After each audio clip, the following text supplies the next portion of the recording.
Selamat pagi, Assalamualaikum warahmatullahi wabarakatuh. Waalaikumsalam warahmatullahi wabarakatuh. Salam sejahtera bagi kita semuanya, salam sehat.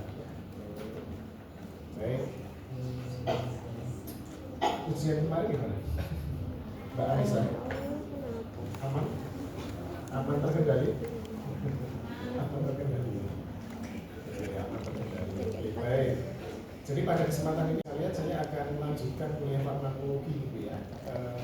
2 kali tatap muka ke depan. Saya akan menyampaikan tentang obat-obat yang mempengaruhi sistem saraf tubuh. Ya. Jadi kita sudah sampai nanti mempelajari sistem saraf gitu ya, atau obat-obat yang bekerja pada sistem saraf. Nah, spesialis ke arah pengaruh sistem saraf otonom ya, nanti kita akan banyak mendiskusikan obat-obat tersebut. Dan perlu saya sampaikan adik-adik sekalian bahwa obat-obat yang bekerja pada sistem saraf otonom ini ya, langsung tidak langsung nanti adik-adik pernah ya mendengar obat-obat tersebut. Ya. Sehingga saya kira apa yang kita pelajari ini nantinya akan menjadi dasar ya bagi adik-adik ketika nanti mempelajari ya bagian farmakologi atau mata kuliah yang berkaitan dengan farmakologi. Oke, baik. Kalau saya kuliah farmakologi adik-adik sekalian dan bahkan farmakoterapi ya, saya sering kali mengingatkan kembali tetapi singkat, briefly ya, berkaitan dengan apa? Anatomi dari sistem tersebut. Ketika kita belajar ya obat-obat yang bekerja pada sistem kardiovaskuler, kita harus clear terlebih dahulu ya kan fisiologi sistem kardiovaskuler ya kan. Sama ketika saya misalnya di S2 ya, saya mengajar di farmasi klinik gitu ya, farmakoterapi, anatomi fisiologi dari sistem tersebut itu juga harus clear ya kan, karena ketika kita mengobati ya sebuah penyakit, maka kita harus paham dulu ya penyakitnya itu apa ya kan, patofisiologi penyakitnya itu apa. Dengan filosofi yang sama pun juga demikian. Jadi ketika kita mempelajari obat-obat yang bekerja pada sistem saraf otonom, ya kita harus paham dulu sistem saraf otonom, ya kan? Tapi tidak kemudian kita harus kembali ya ke pelajaran apa? Faal itu ya, baca buku yang tebal tidak perlu ya. Jadi hanya itu secara singkat ya, brief explanation about ya sistem saraf otonom. Oke. Kita ke sini ya adik sekalian ya. Jadi sistem saraf adik sekalian ya. Oke. Ini bagian penting dari organ kita ya. Tubuh kita itu adalah sistem saraf ya. Karena dalam tubuh kita itu ada 2 sistem pengatur utama. Ya kan, tubuh kita itu perlu diatur. Ya kan? That's why kemudian tubuh kita itu gerakannya, aktivitasnya itu kan terkoordinasinya kan. Coba bayangkan kalau tidak terkoordinasi. Ya kan? Orang pernah lihat tremor itu ya mas? Itu tremor itu akibat terjadinya apa? Ya, abnormalitas pada sistem saraf itu mas. Ya kan, sehingga tremor ya kan tidak bisa mengendalikan ya. Sehingga sistem pengatur utama di dalam tubuh kita itu 2. Satu adalah sistem saraf, yang kedua adalah sistem endokrin. Pernah dengar ya? Sistem endokrin ya. Jadi sistem endokrin itu adalah berhubungan dengan apa? Hormon. Oke, nanti di semester ke depan ya, saya juga akan memberikan penjelasan tentang hormon. Oke ya. Jadi untuk yang semester ini saya akan menyampaikan tentang sistem saraf. Coba perhatikan adik-adik sekalian. Sistem saraf terdiri dari 2. Sistem saraf pusat dan sistem saraf perifer. Sistem saraf pusat terdiri dari brain, otak, dan sumsum tulang belakang atau spinal cord. Fungsinya apa sih? Ya, sistem saraf pusat. Ya, nah ini sistem saraf pusat tadi saya sampaikan ya, termasuk sistem yang penting di dalam tubuh kita. Karena apa? Fungsinya adalah mengkoordinasi segala aktivitas tubuh kita, mas. Oke ya, sehingga kita misalkan ini ya kuliah menulis otak kita itu bekerja. That's why ya kalau kita sadari adik-adik sekalian, kebutuhan kalori sistem saraf pusat kita itu tertinggi, mas. Percaya nggak kalau ini ada yang hobi makan apa kepala kambing dan sebagainya. Ada yang suka tengkleng gitu. Ya kalau di Solo, saya orang Solo, ada orang itu ya tahu tengkleng enggak? Oh, saya itu kan ada otak gitu ya. Otak itu kalorinya sangat tinggi sekali. Karena memang apa, sistem saraf itu membutuhkan energi yang tinggi. Oke ya. Ya, karena apa? Dia bekerja sebagai sistem pengatur utama. Segala aktivitas tubuh kita ini ya diatur oleh sistem saraf pusat. Saya kira juga pernah mendengar ya seseorang yang terkena stroke, maka apa? Beberapa aktivitas atau bagian tubuh pasien tersebut mengalami gangguannya. Karena ketika seseorang mengalami stroke, maka terjadi abnormalitas pada sebagian dari sistem saraf di situ. Oke ya, sehingga inilah yang saya katakan tadi bahwa sistem saraf pusat itu adalah sangat penting sekali untuk mengatur segala aktivitas tubuh kita. Oke. Nah, makanya ya ini ya, jadi kalau ini kelakaran, kadang orang kelakaran itu mengucapkan sesuatu ya, ada benarnya ya kan. Banyak ya ketika ada kelakaran, mungkin orang nggak punya otak ya meskipun itu kelakaran ya, tapi apa ada benarnya enggak? Jadi kalau ada orang yang tingkah lakunya itu, apakah itu sulit diatur, saingan dewe, kan kadang itu, ini orang nggak punya otak ya. Karena menganalogikan apa ya, tidak bisa mengendalikan aktivitas tubuhnya, ya kan? Sebenarnya kalau kita kembali kepada fungsi fisiologi, ya memang demikian ya. Jadi sistem saraf pusat adalah ya sistem atau organ yang mengatur segala aktivitas tubuh kita. Nah, di dalam mengatur segala aktivitas tubuh, contoh misalkan ya, jantung itu juga diatur oleh sistem saraf pusat, ya enggak? Yang menjadi pertanyaan, bagaimana sistem saraf pusat mengatur kerja jantung? Saya menganalogikan misalnya ya, di sebuah institusi, contohlah katakanlah ini fakultas ya, pimpinan tertinggi itu ibarat sistem saraf pusat, Mas. Oke ya. Ketika sistem saraf pusat, ya pimpinan tertinggi itu memerintah satpam, ya, satpam ini organ targetnya. Pak satpam tolong dijaga keamanan di area parkir, ya. Maka sistem saraf pusat ini ya kan, kemudian memerintahnya, memerintah satpam. Caranya memerintah bagaimana? Caranya menghantarkan pesan perintah itu bagaimana? Kan pimpinan menulis suratnya, nah, suratnya itu kemudian dibawa ke satpam, dibaca oleh satpam, kemudian apa satpam yang menjalankan fungsinya. Oke ya, nah, sama kan? Ketika sistem saraf pusat memerintah jantung untuk berkontraksi, apakah kemudian otaknya pindah menuju ke jantung? Enggak kan gitu. Ya, sehingga tinggal sistem saraf pusat mengirimkan pesan. Dalam konteks anatomi dinamakan apa? Impuls di situ. Dari sistem saraf menuju ke jantung atau organ yang lain. Nah, pesan ini yang berfungsi mengalirkan, mendeliver pesan ini siapa ini sistemnya? Sistem saraf perifer ini. Jadi sistem saraf perifer ya, itu adalah bagian dari sistem saraf yang ya menghantarkan betul ya impuls dari sistem saraf pusat menuju ke organ target dan sebagainya.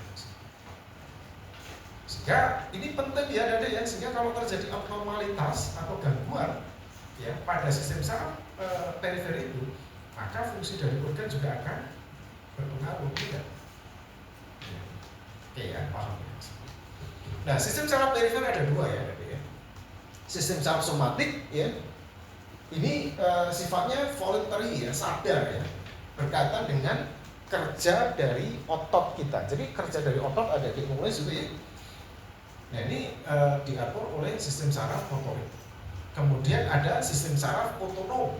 Ya ini involuntary, tidak sadar, berkaitan dengan kerja organ dalam tubuh. Oke ya. Contoh jantung, ya, paru-paru, ginjal dan sebagainya itu ya melibatkan peran dari sistem saraf otonom. Ada yang ditanyakan silakan? Paham ya? Jadi secara ringkas adalah seperti itu, adik-adik sekalian. Kalau sudah saya geser ke sini. Nah, kalau kita berbicara obat-obat sistem saraf ya, ini tidak bisa terlepas dari komponen sel saraf ya.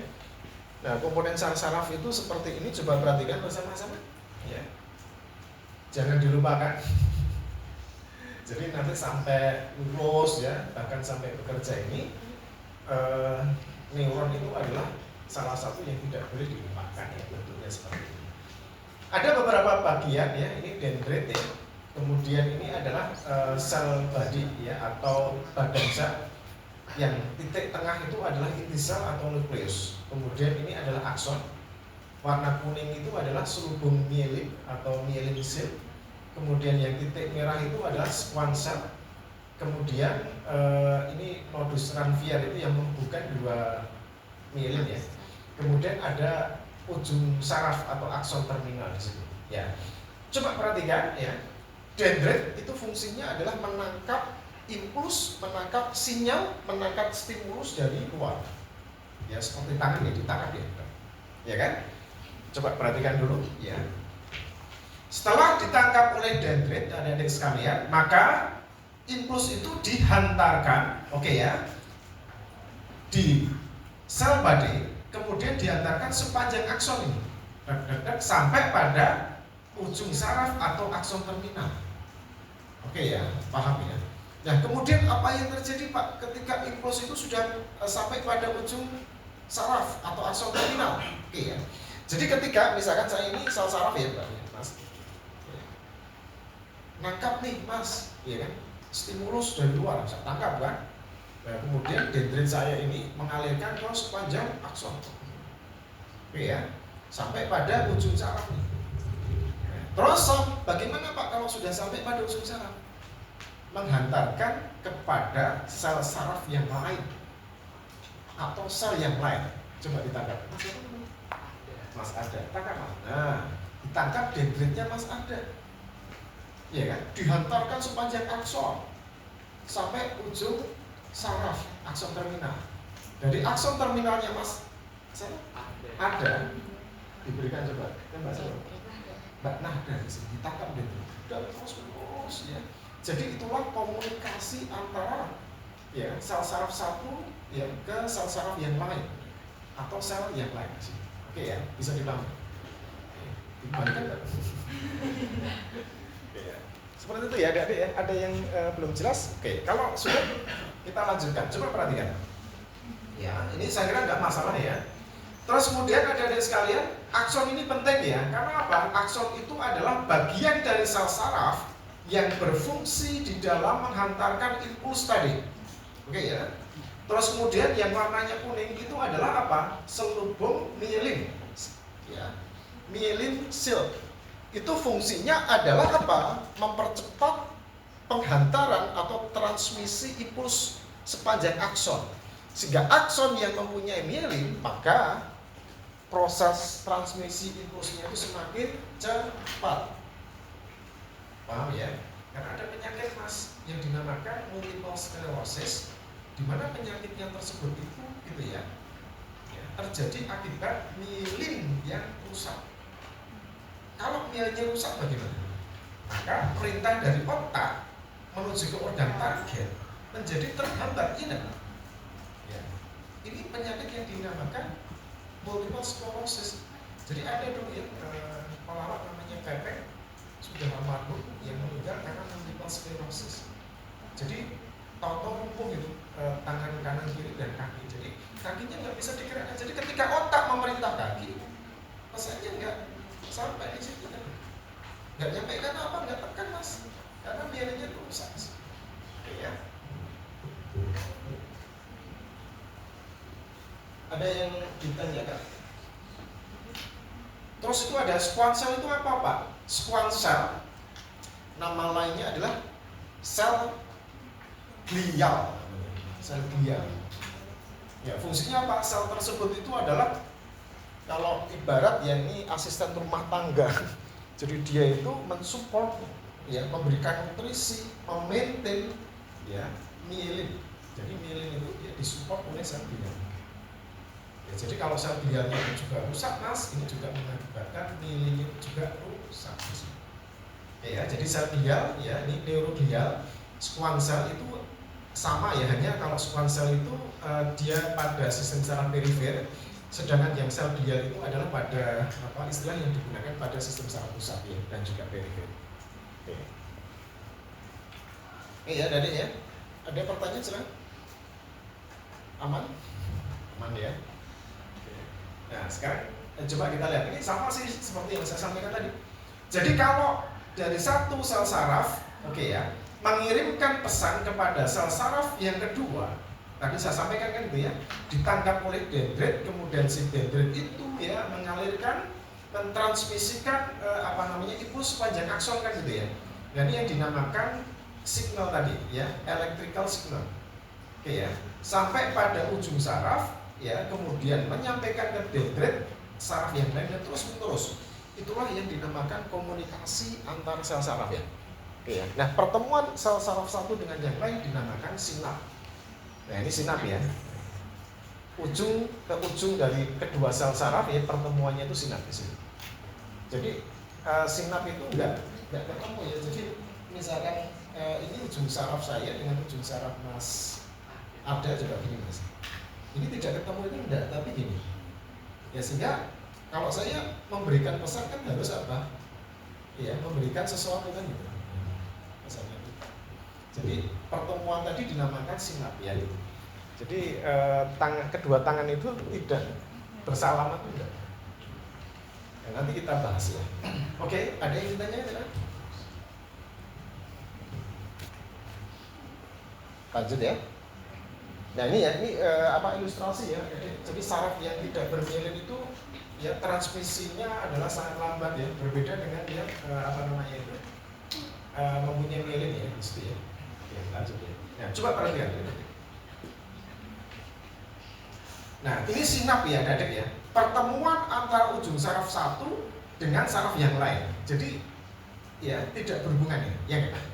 Kalau tidak berhubungan kan berarti harus apa? Memberikan sesuatu tadi kan senyawa kan itu. Iya kan? Memberikan pesan gitu. Ya kan?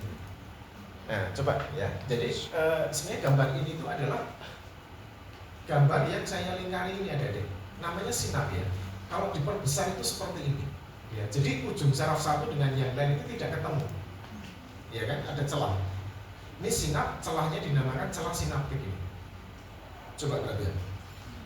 Jadi kalau impuls tadi sudah sampai pada ujung saraf, ya impulsnya itu dalam konteks ini berupa potensial aksi ya, oke ya, atau tadi electrical signal itu, ya itu sebenarnya listrik yang kemudian apa menuju ke ujung saraf, sampai ke ujung saraf, kemudian membuka kanal ion kalsium, sehingga kalau kanal kalsium ini terbuka maka kalsium itu masuk. Nah si kalsium ini ada di sekalian, dia mendorong ya ini. Ya, vesikel yang mengandung senyawanya itu neurotransmitter ya, itu digerakkan menuju ke membran sel, kemudian dilepas. Nah, neurotransmitter ini yang kemudian ditangkap oleh ujung sel saraf yang kedua di sini. Jadi kalau saya memberikan pointer ya, nah pointer inilah yang saya namakan neurotransmitter. Ini ada pesan yang saya sampaikan ke Mas Arden. Oke ya, ada pertanyaan silakan. Oke, kita lanjutkan ya jadi. Nah, ini gambar apa nih? Ini nanti ya sebenarnya. Ini dulu aja. Sistem saraf otonom sekarang ya. Kita sekarang masuk ke sistem saraf otonom ada di sekalian. Nah, sistem saraf otonom ya adalah bertanggung jawab terhadap pemeliharaan kondisi internal tubuh, ya, atau yang dinamakan sistem homeostatis. Sistem homeostatis itu adalah sistem keseimbangan ya. Jadi sistem saraf otonom itu menjaga supaya apa? Fungsi internal tubuh kita itu berjalan seimbang. Oke. Ya, contoh misalkan ya. Jadi kalau kita punya sistem kardiovaskular ya, terkadang terjadi kontraksi, terkadang terjadi relaksasi. Coba bayangkan kalau relaksasi terus Mas. Jadinya penyakit kan. Ya kan? Atau kontraksi terus. Ya, saluran pernafasan juga demikian Mas. Ada kalanya itu kontraksi, ada kalanya itu relaksasi. Ini diatur oleh siapa? diatur oleh sistem saraf otonom, ya kan? Jadi sistem saraf otonom itu adalah menjaga fungsi normal tubuh kita, ya kan? Sistem homeostatis ya. Jadi ini ya, mekanisme pengaturan keseimbangan dinamis ya dalam badan organisasi yang konstan ya. Nah, homeostatis merupakan salah satu konsep yang penting dalam biologi. Contohnya ya, ini misalkan regulasi sistem kardiovaskuler ya. Kemudian monitoring kelenjar-kelenjar di dalam tubuh kita ya. Kemudian kerja otot polos, misalkan saluran pernafasan, saluran cerna, uterus itu diatur semuanya oleh sistem saraf otonom. Nah, sistem saraf otonom dibagi menjadi dua ya, sistem saraf simpatik dengan sistem parasimpatik. Ini menarik karena apa? Sebagian besar karakteristik dan fungsi dari keduanya adalah berlawanan. Oke ya.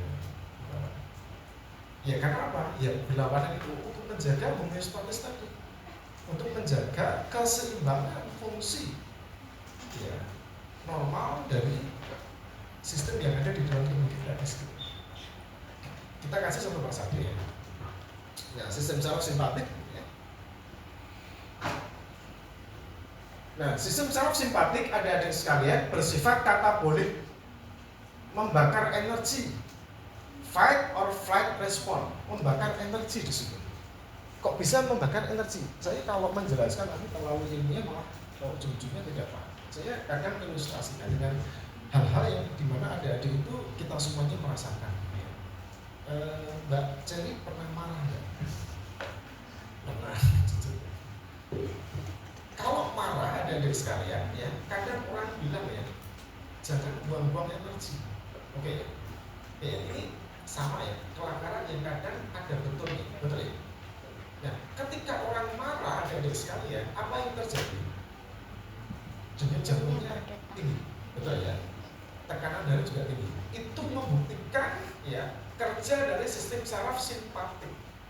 Karena apa? Ya, aktivasi sistem kardiovaskuler, ya kan, diaktifasi oleh sistem saraf simpatik, Mas. Ya kan? Nah ini membuktikan apa? Kerja dari sistem saraf simpatik itu adalah membakar energi. Butuh energi untuk apa? Mengaktifasi sistem kardiovaskuler. Orang marah pasti di situ. Ya tekanan darahnya tinggi. Apa ada orang marah kemudian tekanan darahnya rendah? Nyalain kodrat gitu kan. Jadi bukti apa? Bahwa sistem saraf simpatik itu adalah membakar energi. Energi. Makanya jangan marah. Tapi marah itu perlu ya. Marah itu perlu. Nah ini pembakaran energi. Disebut juga dengan sistem torakolumbar ya. Nanti akan saya jelaskan ya di gambar ya. Torakolumbar ya karena itu sistem saraf simpatik itu berhubungan dengan bagian susun tulang belakang bagian torak dan lumbar. Kemudian mempunyai saraf postganglion yang lebih panjang, nanti akan saya jelaskan postganglion itu apa, yang lebih panjang sehingga konsekuensinya aksinya luas di sini. Ya, jadi simpatik itu aksinya luas ya. Dia lebih luas dari parasimpatik. Ya, yang keempat nanti kita jelaskan. Nah, sebaliknya kalau parasimpatik ya bersifat sebagai anabolik, menyimpan energi. Disebut juga dengan sistem kraniosakral karena berhubungan dengan batang otak dan sumsum tulang belakang bagian sakral. Oke ya.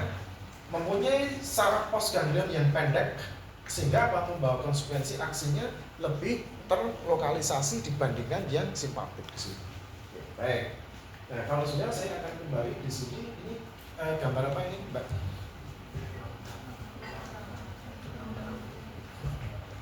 Yang tengah?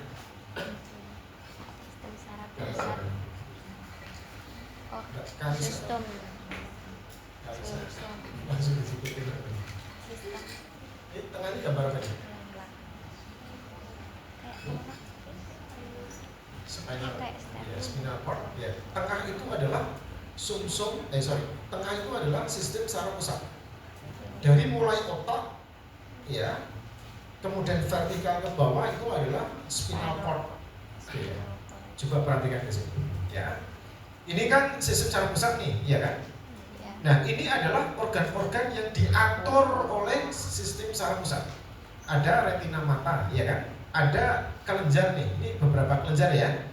Kemudian ini apa? Jantung, ya kan? Ini saluran pernafasan, oke? ini adalah hati, ini usus atas, usus bawah, ya kan? Kemudian ini ginjal, ya, dan beberapa organ-organ penting yang lain. Ini semuanya aktivitasnya itu diatur oleh sistem saraf pusat. Ya. Di dalam mengatur maka membutuhkan bantuan sistem saraf perifer, ya enggak? Coba lihat ini garis biru ini apa ini? Ini yang dinamakan sistem saraf otonom atau perifer tadi. Oke ya. Jadi biru-biru ini adalah apa? Menghantarkan pesan nih dari sistem saraf pusat menuju ke organ-organ ini. Ya.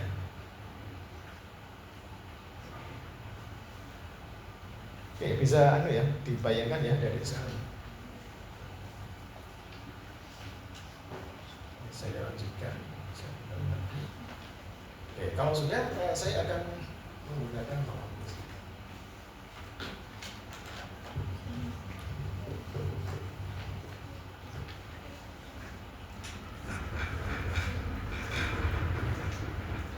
Di sini kalian nanti Sudah tidak ada.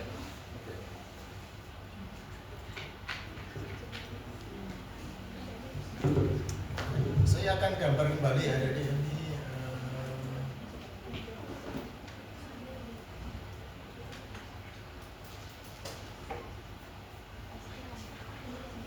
ini adalah sistem saraf pusat. Ya, ini adalah otak ya, atau brain. Nah, kemudian ini adalah spinal cord atau sistem sumsum tulang belakang.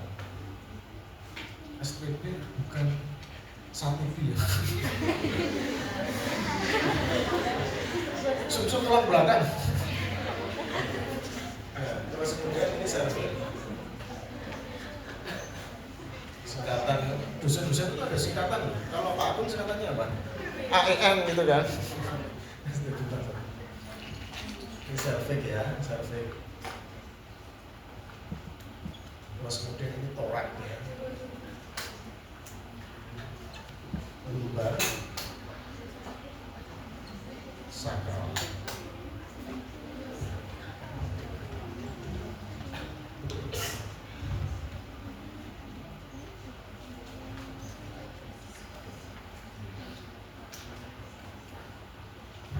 Nah, di dalam mengatur ya organ target tadi dibantu oleh sistem saraf yang lain dinamakan sistem saraf perifer ya.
Ini adalah sistem saraf perifer ya. Saya tulis di sini sistem saraf perifer.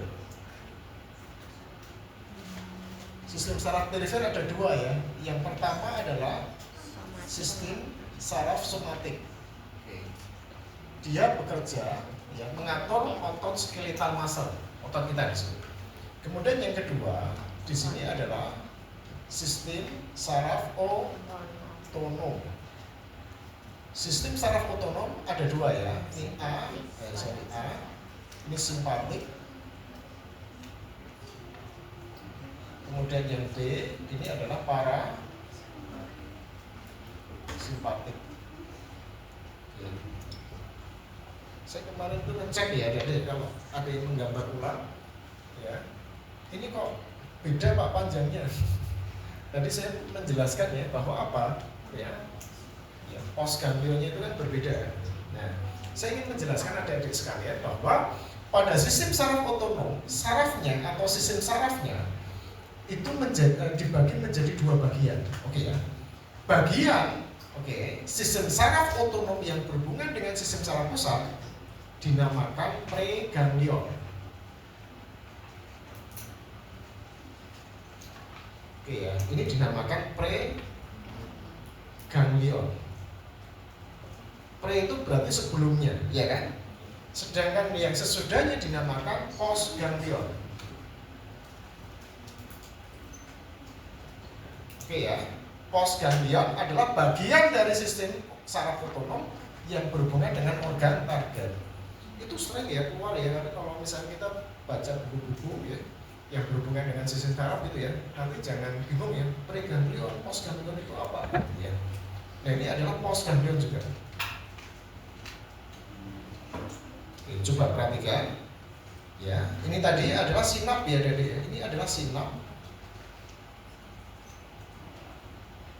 ini adalah sinap, ini adalah sinap, ini adalah sinap, ini adalah sinap. Sinap adalah pertemuan antara dua ujung sel saraf atau sel yang lain.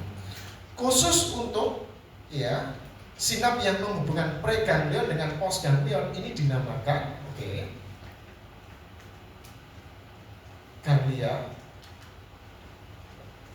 ganglia otonom. Otonom, gampang ya, ganglia yang terdapat pada saraf otonom, ya kan? Ya, ini dengan ini. Jadi ini adalah sinap 1, 2, 3, 4, 5 khusus yang menghubungkan pre dan post. Ini ganglia otonom. Ya kan? Gampang ya. Ini hanya ada pada sistem saraf otonom ya kan? Yang menghubungkan antara preganglion dengan postganglion. Kemudian adik-adik sekalian, apa yang terjadi topak pada sinap-sinap ini? Ini A, ini B, ini C, ini D, dan ini E. Oke.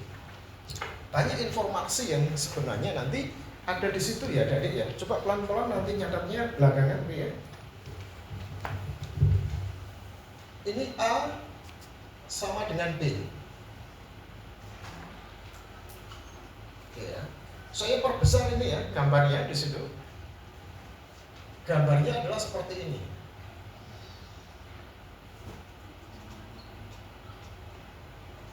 Tidak asing ya, ini seperti apa? Mortir ya.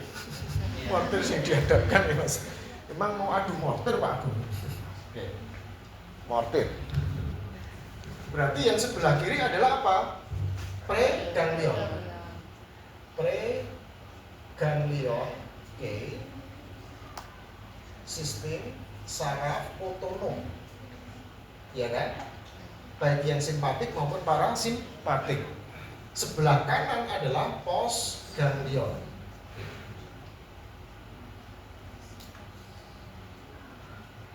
Sistem saraf otonom, baik simpatik maupun parasimpatik. Oke. Nah, kalau adik-adik sekalian coba perhatikan, pesan ini dihantarkan ya. Pesan ini kan yang memerintah SSP ya, dihantarkan. Oke. Kan menuju ke preganglion ini ya. Maka pesannya itu adalah seperti ini. Sampai pada ujung saraf tadi mengeluarkan apa? Neurotransmitter, sehingga kemudian apa ini dilepaskan neurotransmitter ini.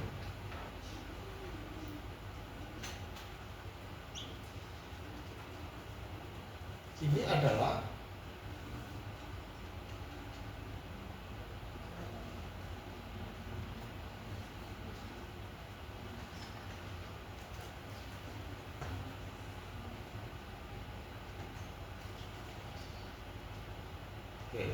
terus kemudian ditangkap oleh Mas Arda tadi, ditangkap kan gitu kan, ditangkap. Oke. Neurotransmitternya, jadi apa namanya? Pointernya ditangkap tadi kan, dihantarkan kembali di situ sepanjang postganglion sistem saraf otonom. Yang menangkap siapa tadi adalah reseptor.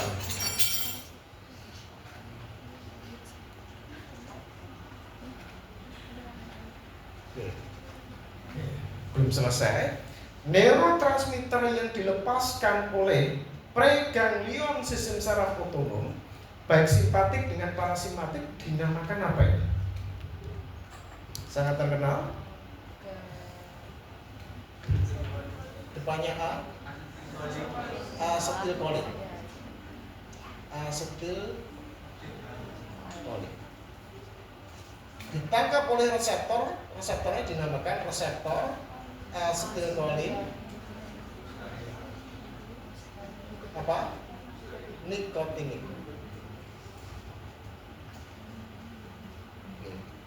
Oke ya, sudah. Sekarang adik-adik mengenal satu neurotransmitter yang dinamakan asetilkolin. Oke ya. Reseptornya dinamakan reseptor asetilkolin nikotin.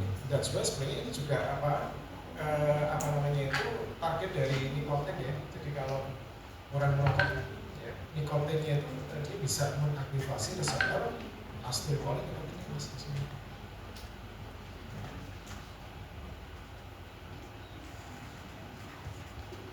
Kemudian yang C.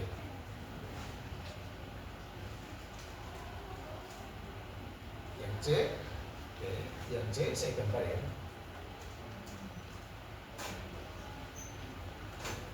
Nah, nanti obat-obat itu bekerja pada sistem ini semuanya, ya kan? Jadi nanti minggu depan ya kita diskusi masalah obat-obat yang bekerja pada sistem saraf otonom ya. Nanti bekerja pada apa yang saya gambarkan ini. Ya, setelah postganglion ya, berarti ini tadi yang sebelah kiri dinamakan postganglion sistem saraf simpatik ya. Ya ini berarti postganglion. Postganglion sistem saraf simpatik. Sebelah kanan berarti apa? Apa ini? Sel organ target ya.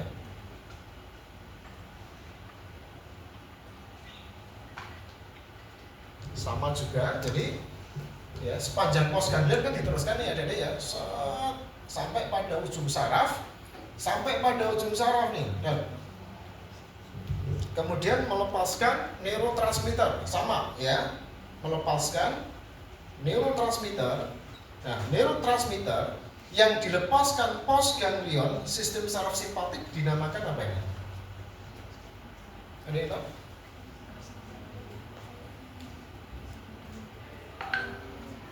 Ini juga sangat terkenal. Namanya pakai N. Noradrenalin atau norepinephrine alias ya dia namanya sama ya. Oke. Reseptornya dinamakan reseptor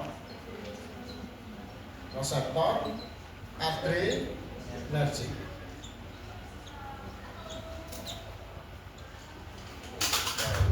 Coba perhatikan.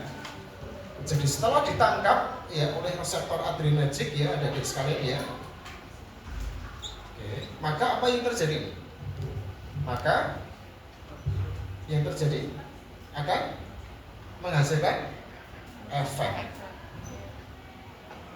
Efeknya apa Pak? Nah, efeknya tergantung dari organ target dan jenis reseptor adrenergic di situ, ya enggak? Kalau misalkan organ targetnya itu adalah jantung, reseptor adrenergicnya itu beta 1, maka efek yang dihasilkan adalah kontraksi jantung. Oke ya. Kalau organ targetnya itu adalah pembuluh darah, reseptornya itu alfa 1, maka akan menghasilkan vasoconstriction. Oke ya. Jadi sangat tergantung dari organnya.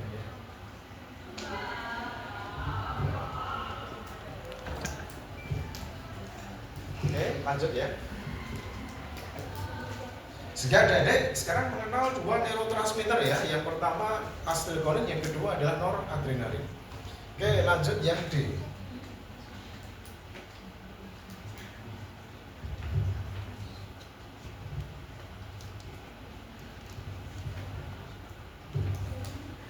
Sama ya.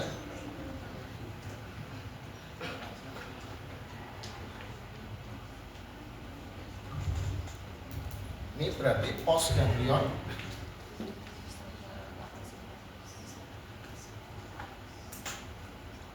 sistem saraf parasimpatik.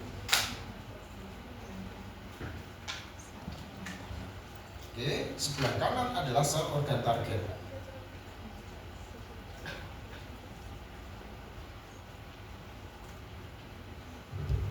Sama juga ya, ini dialirkan, oke, diantarkan.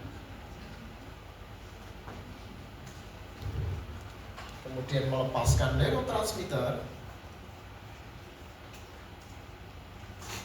Nah, neurotransmitter yang dilepaskan postganglion sistem saraf parasimpatik dinamakan asetilkolin. Kemudian berinteraksi dengan reseptor yang terdapat pada sel organ target yang dinamakan reseptor asetilkolin muscarinic.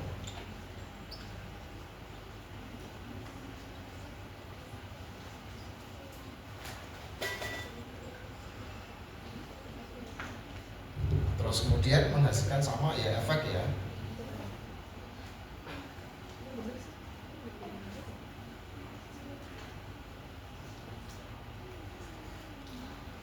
Kemudian yang mana ya?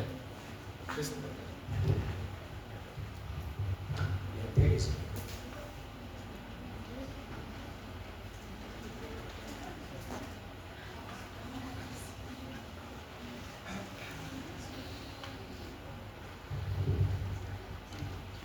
Berarti sistem saraf somatik ya, sistem saraf somatik.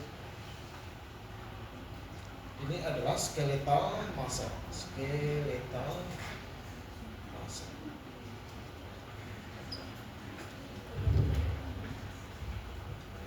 Nah, kemudian menghantarkan sinyal, kemudian melepaskan neurotransmitter.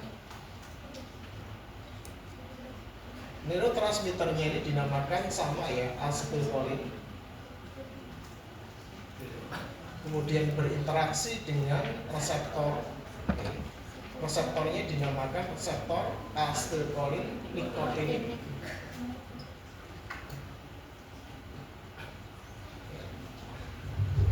Kemudian menghasilkan efek berupa apa? Kontraksi.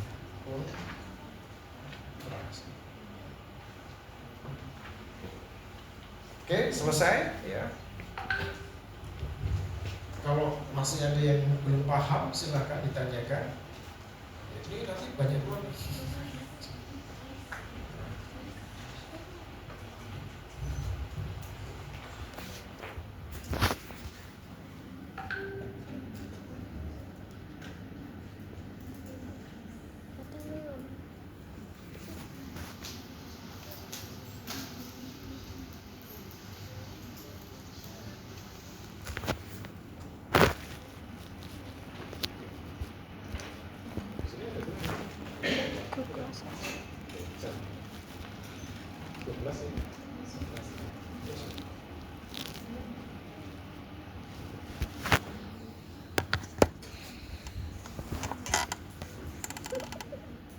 Lah udah. Nggak apa-apa. Udah.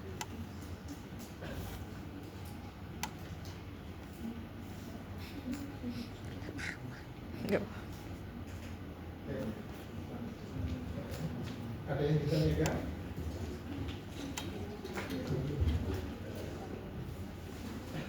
Ya, sehingga apa yang bisa saya simpulkan di sini adik-adik sekalian? Oke, yang pertama preganglion, postganglion sudah paham ya. Terus kemudian ada dua neurotransmitter yang terlibat di dalam transmisi sinyal pada sistem saraf otonom, asetilkolin dengan noradrenalin. Kalau adrenalin itu apa ya? What is adrenalin?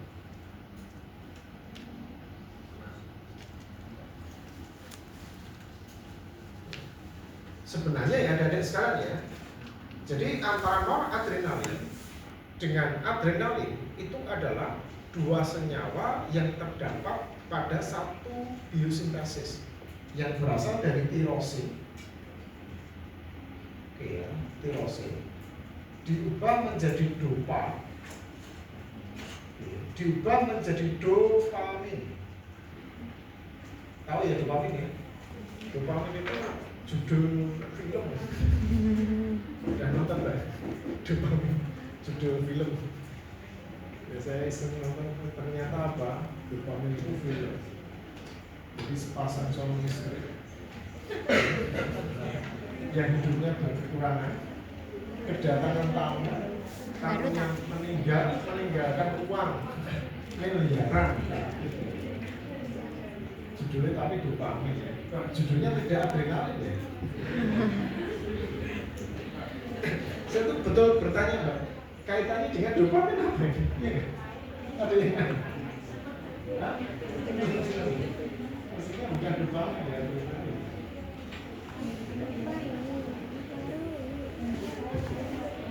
Ya dopamin ya diubah menjadi noradrenalin. Kemudian diubah menjadi adrenalin. Coba, saya ingin ngetes logika. Ini jalur biosintesis. Ya. Tirosin diubah menjadi dopamin diubah menjadi noradrenalin. Final produknya adalah adrenalin. Oke. Coba, mengapa pada sistem saraf otonom ya tidak dijumpai adrenalin?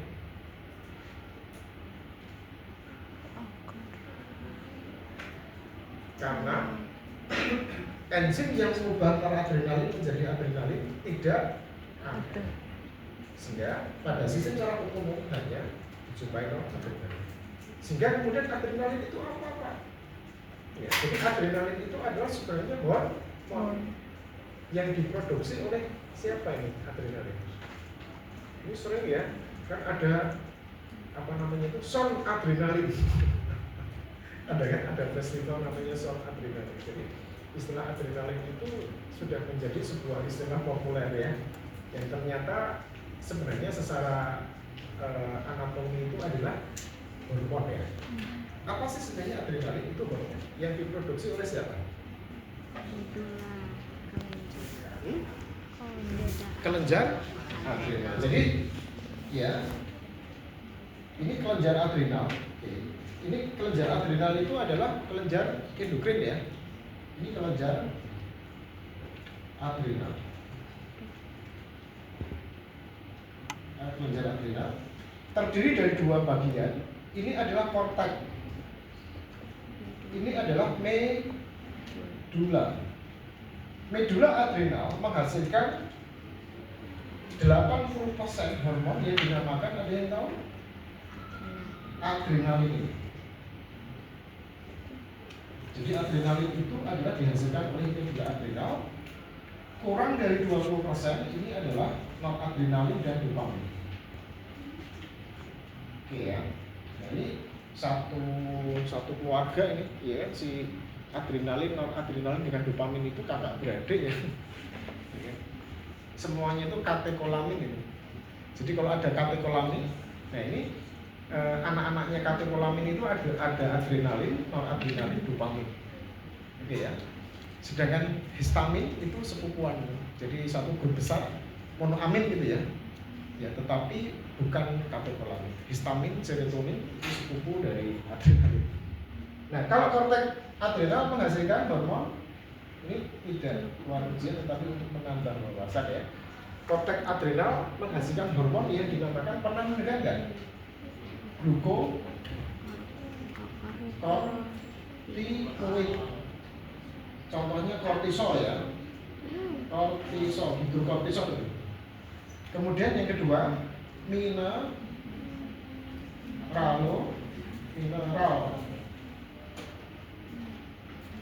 Kortikoid, contohnya adalah aldosteron. Satu hormon lagi, ada yang tahu apa namanya? Testosteron ya. Testosteron itu hormon reproduksi laki-laki ya. Oke. Ada yang ditanyakan sebenarnya? Kalau sudah, saya akan kembali ke poin ya. Ini tidak saya hapus ya, saya akan meminggirkan. Jika kalau adik-adik mau mengambil foto, bisa sekarang atau bisa nanti.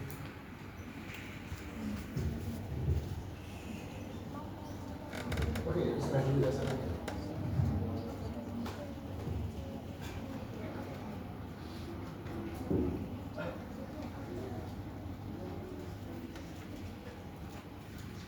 Jelek.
Siapa yang nyuci?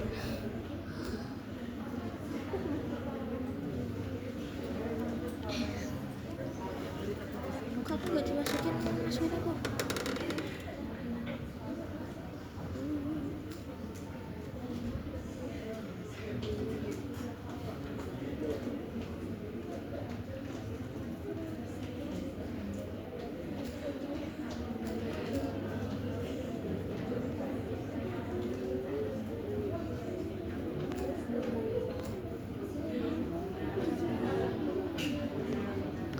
Bentar.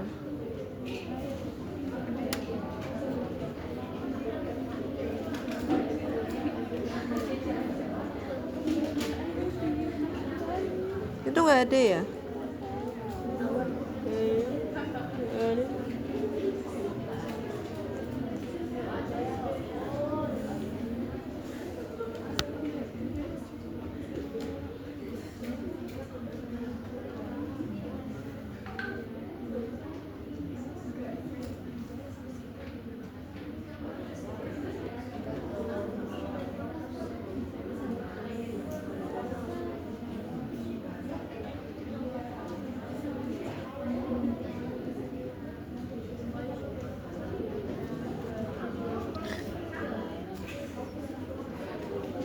Nggak bisa, sinyalnya jelek, nggak bisa kirim HD. Oke, sudah ya.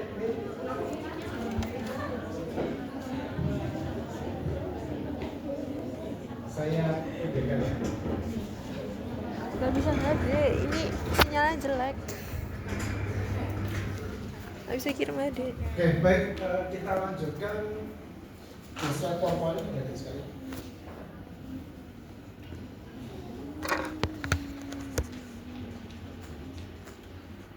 Ini perikahnya, saya kira tadi sudah ya, tidak perlu saya ulangi ya, tinggal nanti kalau adik-adik ingin mempertajam ya penjelasan nanti bisa dibaca. Postganglion pun juga demikian ya.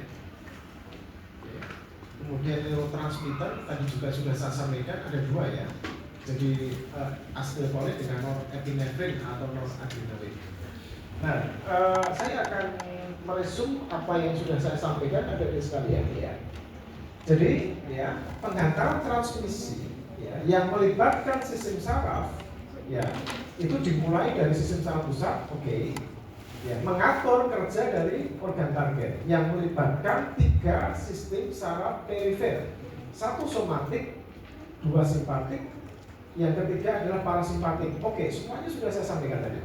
Nah, coba perhatikan adik-adik sekalian ya, ini yang menjadi note bagi adik-adik. Ya. Jadi kalau somatik dia tidak punya pre dan post, oke ya. Sedangkan simpatik ya, mostly sebagian besar ini ada pre, ada post, yang post dia lebih panjang ya kan. Tetapi ya, sistem saraf simpatik hanya sebagian besar postganglionnya melepaskan noradrenalin, ya kan? Kalau saya berbicara sebagian besar, berarti ada sebagian kecil perkecualian. Oke ya, coba perhatian. Perkecualian ya, transmisi impuls pada sistem saraf pusat adalah yang pertama adalah pada kelenjar keringat. Coba perhatikan, aktivasi pada kelenjar keringat mirip dengan parasimpatik, ya kan?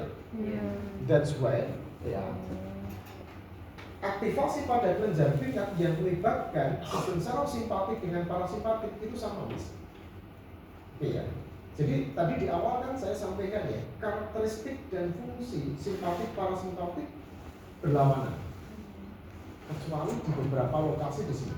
Jadi keduanya ya, aktivasinya pada kelenjar keringat itu sama, menghasilkan ya pelepasan keringat. Contoh misalnya ya, Mbak Anissa pernah nervous ya? Oh sebenarnya terus ya, jadi presentasi di hadapan 10 dosen. Nervous. Pada saat nervous, oke ya, sebenarnya terjadi aktivasi pada sistem saraf, iya deh, dedekan ya. Pada saat itu keringat muncul, nah itu mengindikasikan apa? Terjadi aktivasi pada kelenjar keringat di sini. Meskipun AC suhunya 25, tapi tetap keringat. Oke ya. Di satu sisi ketika misalkan seseorang mengalami ya sakit pada saluran pencernaan ya, Pak, dan sebagainya, ini keringatan juga kan gitu. Ya, ini mengindikasikan terjadi aktivasi sistem saraf parasimpatik. Ya, pada kelenjar keringat juga menghasilkan pelepasan keringat di situ. Sehingga pada kelenjar keringat baik simpatik dan parasimpatik efeknya sama. Oke ya. Nah, kemudian pada kelenjar adrenal itu juga berbeda di sini. Ya, tidak ada pre dan post. Oke. Nah, berbeda dengan simpatik, parasimpatik kalau tadi sebagian besar ini semua postganglion melepaskan neurotransmitter asetilkolin di sini. Pertanyaan saya, di mana lokasi reseptor ya asetilkolin nikotinik? Ini keluar ujian. Ada 3 lokasi ya reseptor asetilkolin nikotinik. Satu di skeletal muscle, ya kan? Kedua di ganglia otonom, ya kan? Nik ya. Yang ketiga adalah pada kelenjar adrenal di sini atau medula adrenal.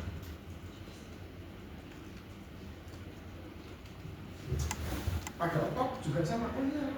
Jadi di otot kita itu sebenarnya ada reseptor asetilkolin nikotinik, ya kan? Sehingga pernah mendengar penyakit dinamakan myasthenia gravis ya. Itu penyakit autoimun, Mas. Sistem imun menyerang bagian tubuh kita sendiri. Yang diserang siapa? Reseptor asetilkolin nikotinik di otot. Dan supaya kemudian apa? Ya kan, kerja dari otot kemudian melemah. Ya sehingga penderitanya itu seperti lumpuh gitu ya. Jadi ototnya tidak bisa digerakkan. Oke ya. Kalau sudah kita lanjutkan ya. Nah ini ya, jadi apa namanya adik-adik sekalian. Jadi ini adalah sistem saraf somatik yang mengatur otot gitu. Ya jadi ini sistem saraf somatik ini yang kayak silinder itu otot ya. Kalau kemudian kita perbesar itu bentuknya seperti ini. Jadi otot kita itu diatur oleh sistem saraf apa namanya itu somatik. Nah ini reseptornya ya. Jadi letak reseptornya itu di ototnya itu ya. Nah nanti ini di semester mendatang.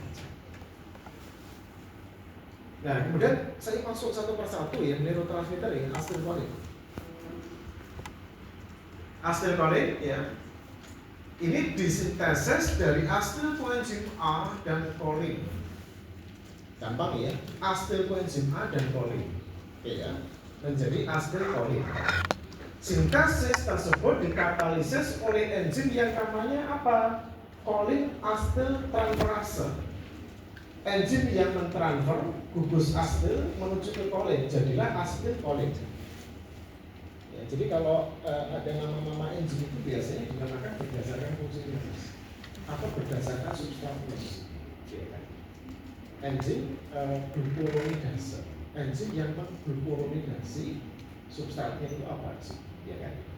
Enzim hidrolase, enzim yang menghidrolase, katalase, mengkatalisis dan sebagainya. Ini sama.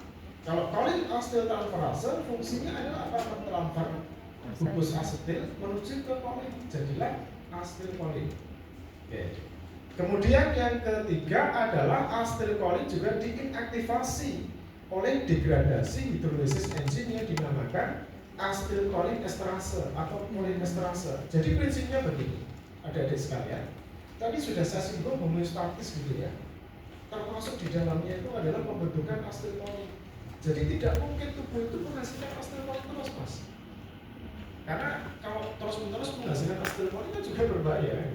Sehingga ada mekanisme asetilkolin yang dibentuk dihancurkan di situ. Karena prinsipnya itu ya hanya dilepaskan manakala dibutuhkan. Sehingga ada mekanisme yang menginaktivasi, yang mendegradasi siapa? Asetilkolin esterase. Ini yang penting. Karena beberapa obat nanti mekanismenya adalah enzim tersebut. Contohnya obat apa ini? Sangat terkenal sekali. Neostigmin. Itu di sini itu muncul itu masih obat. Aspirin. Aspirin. Kalau penyakit tadi gastronya ya sih. Penyakit Alzheimer ya. Alzheimer. Itu pernah di sinetron Mas, ada orang kemudian kepikulan, itu obatnya itu neostigmin. Neostigmin ya Pak ini. Jadi kolin esterase inhibitor Mas, obat yang digunakan pada kasus Alzheimer.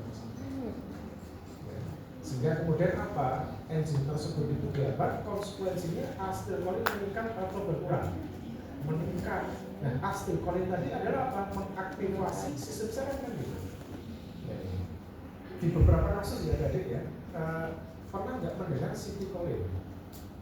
Citikolin. Jadi kalau ada beberapa kasus cedera otak itu Mas, gagal otak.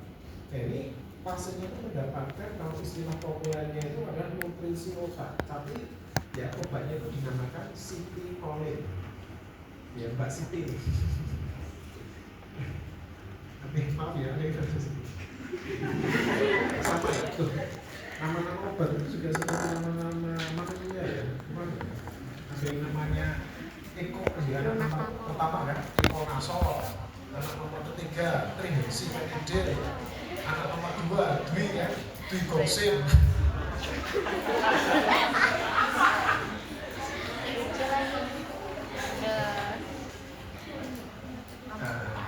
Ada Mbak Rani, ya, apa? Obat yang namanya Rani? Rani.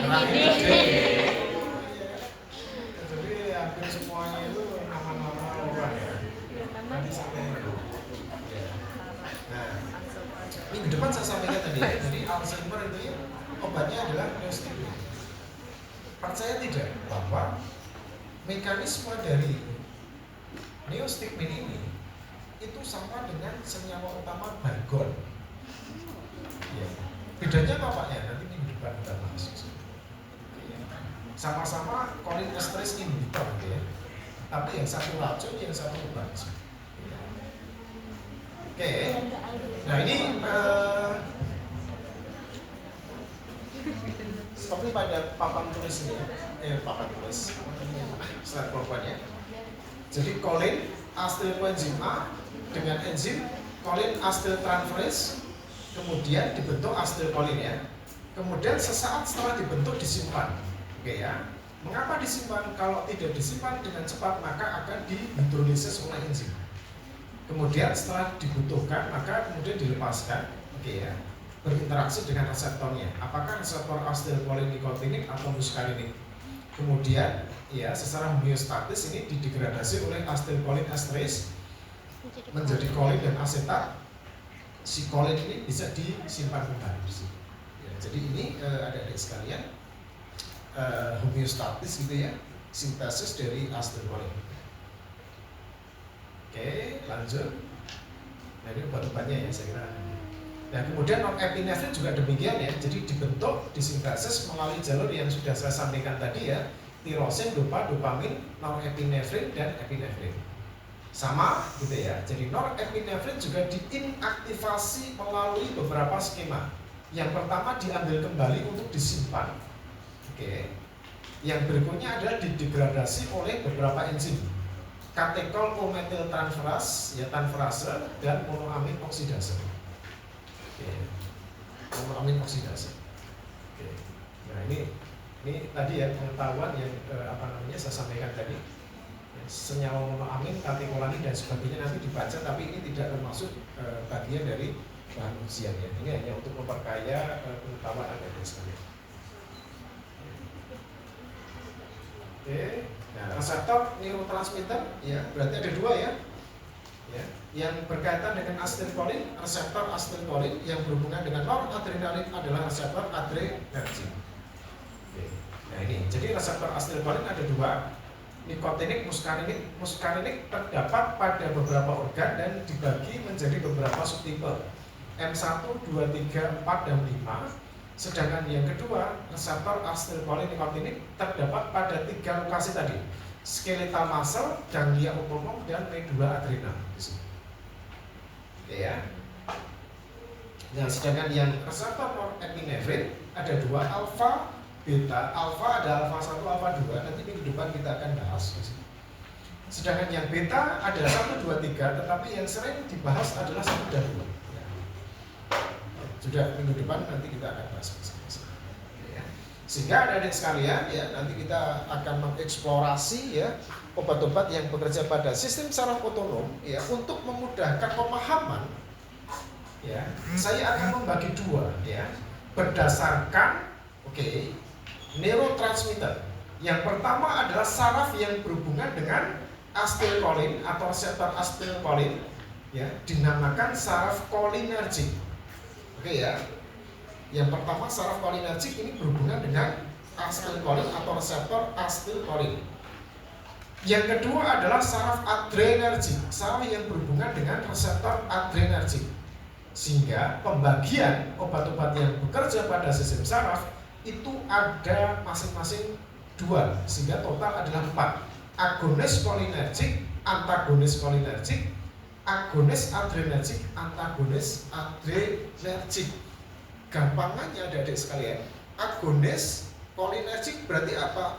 Obat tersebut mengaktifasi reseptor kolinergik nantinya.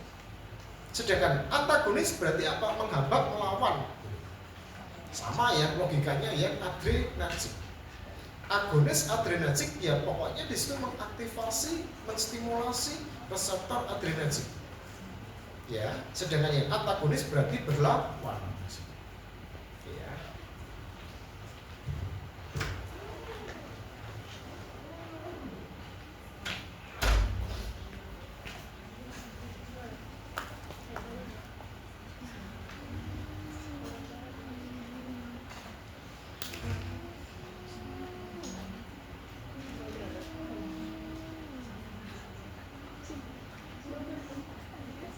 Ada yang ditanyakan? Belakang. Mas Narendra. Asalnya dari mana Mas Narendra? Oh, Jogja di mana? Begitu itu banyak wisata Mas di sana. Ya, pernah ke sana? Mas dari mana? Oh, Samarinda pernah ke Gunung Kidul? Kayaknya pernah ya. Ini banyak tempat wisata ya Mas sana, pantai-pantai ya. Dari mana Mas? Jogja. Oh, udah berapa? Janji itu ya? Samping itu. Oh, Semarang. Semarang itu lumpia ya kan? Lumpia Mbak Lin ya, kalau suka ya Mas Lumpia ya. Semarang lumpia. Kalau siapa? Yang pakai palutan apa itu?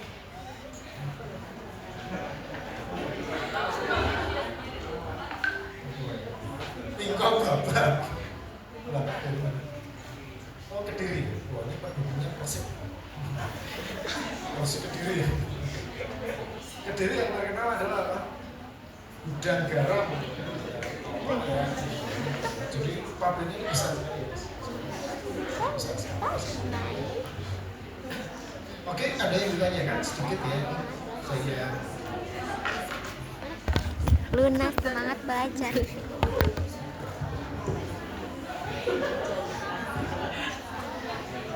ya kita bahas yang satu ini ya. Jadi setelah itu nanti kita lanjutkan.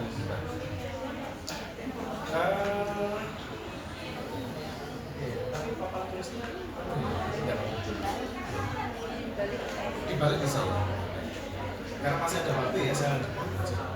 Ya kita masuk yang pertama ya, agonis kolinergik di situ ya, agonis kolinergik. Agonis kolinergik ya. Jadi kalau istilah agonis dalam konteks ini loh ya, kan gitu ya. Dalam konteks ini adalah yang menstimulasi, mengaktifasi kan gitu ya. Saraf kolinergik, saraf yang berhubungan dengan reseptor asetilkolin. Oke ya. Nah, definisinya adalah obat atau senyawa yang memperkuat, yang mengaktifasi, meningkatkan aktivitas saraf kolinergik. Saraf yang berhubungan dengan reseptor asetilkolin, baik nikotinik atau muskarinik. Disebut juga dengan kolinomimetik. Karena apa? Mimetik itu menyerupai, kolino itu adalah asetilkolin. Karena aksinya menyerupai asetilkolin di situ. Oke ya. Nah, target aksi agonis kolinergik itu ada dua. Yang pertama adalah reseptor postsinaptik, bukan postganglion loh ya, postsinaptik. Oke, ini saya jelaskan dulu.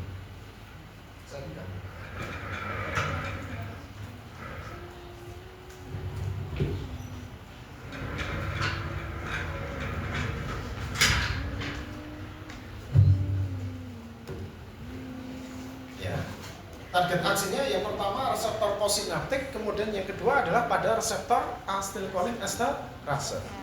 Coba perhatikan.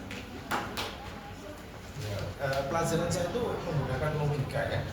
Kalau ini berhubungan dengan agonis kolinergik, saya akan menggambar ya saraf kolinergik, saraf yang berhubungan dengan ya reseptor asetilkolin ya, kan gitu ya.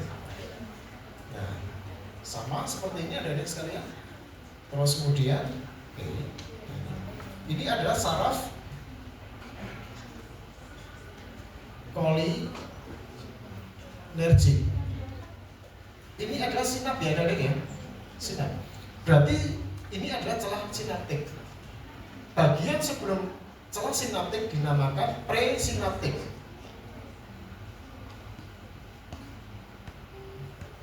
Bagian setelah sinaptik berarti postsinaptik. Oke. Tadi saya katakan ya, ini kalau ada tadi neurotransmitter kan melepas nih, ya kan, asetilkolin ya. Oke ya, asetilkolin kemudian berinteraksi dengan reseptornya.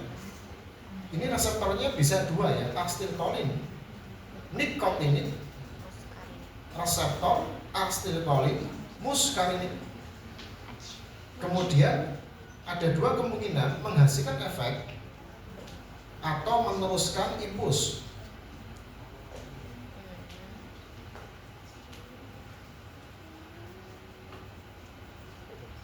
Oke ya. Nah, kemudian di sisi yang lain ya, ini mengalami degradasi menjadi kolin tadi dan asetat, ya enggak? Melalui enzim yang dinamakan asetilkolin esterase. Ini saya tulis gini ya, asetilkolin esterase. Menjadi kolin asetat.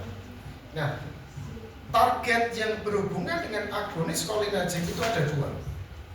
Ya, yang pertama adalah pada reseptornya ini. Targetnya ini yang pertama. Kemudian yang kedua adalah enzim asetilkolin esterase. Ini yang kedua. Oke ya. Sehingga obat-obat agonis kolinergik ya berdasarkan target aksinya ada dua macam ya. Kalau ya di reseptornya ini maka dinamakan apa? Agonis kolinergik langsung, kolinergik langsung. Karena ya ini obat-obatnya dia mengaktifasi secara langsung reseptor asetilkolin, nikotinik atau muskarinik untuk menghasilkan efek atau meneruskan impuls di sini. Oke ya, sehingga agonis kolinergik Oke, yang pertama adalah agonis cholinergic yang langsung mengaktifasi reseptor. Oke, yang kedua pada asetilkolinesterase bagaimana? Diaktifasi atau dihambat? Dihambat di situ kan gitu ya. Ini dihambat. Ya, sehingga kalau ini dihambat maka asetilkolin meningkat, aktivasinya pada reseptor asetilkolin juga meningkat, efeknya juga akan meningkat. Oke, kemudian obat yang kedua dinamakan ya, kolin esterase inhibitor.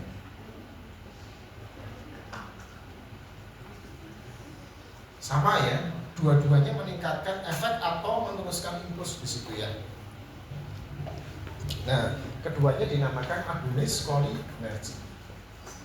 Nah, nanti kita bahas mana yang termasuk agonis cholinergic yang langsung, mana yang termasuk kolin esterase inhibitor.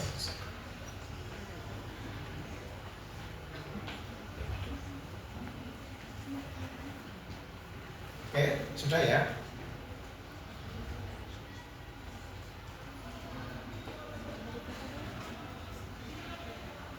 Oke, saya geser ya.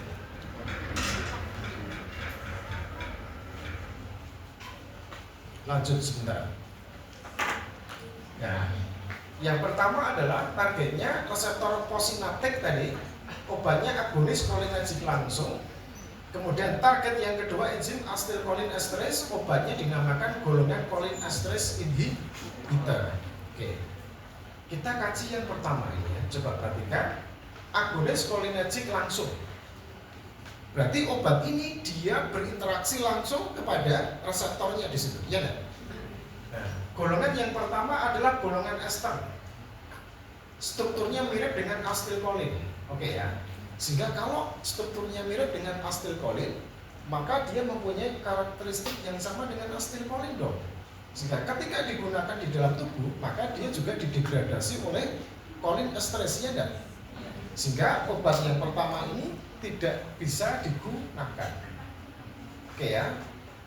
Nah, ini tidak bisa digunakan. Contohnya beta-nikol, karbakol, dan beta-kolin. Ini hanya digunakan untuk tujuan percobaan penelitian.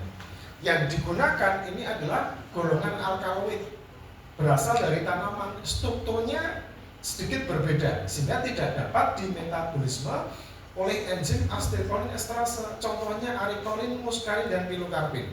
Nah, ini obat yang digunakan untuk pada kasus glaukoma ya di sini.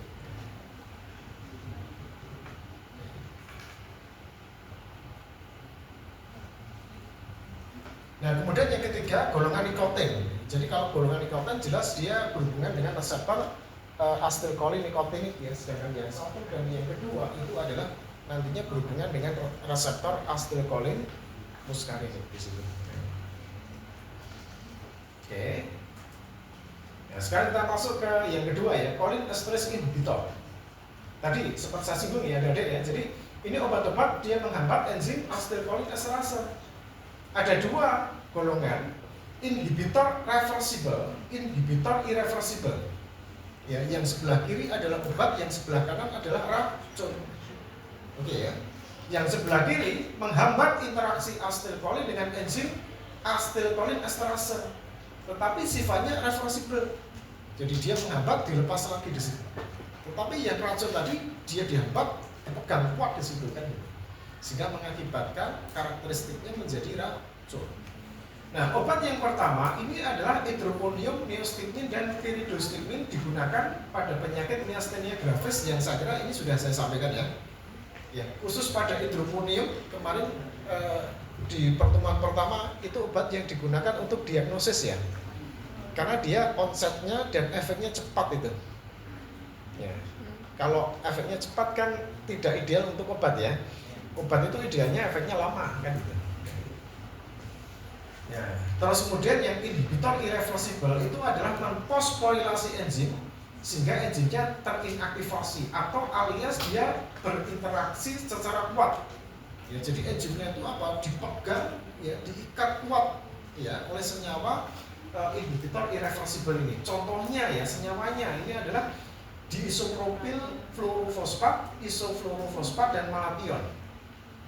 Ya kan gitu ya. Jadi obat-obat ini bukan senyawa-senyawa ini justru merupakan racun ya.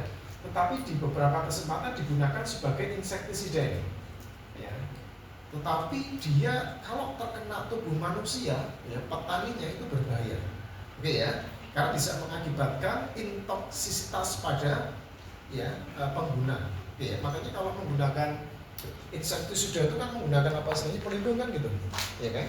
Pakaian pelindung terhadap apa? Kontaminasi dari senyawa tersebut ya.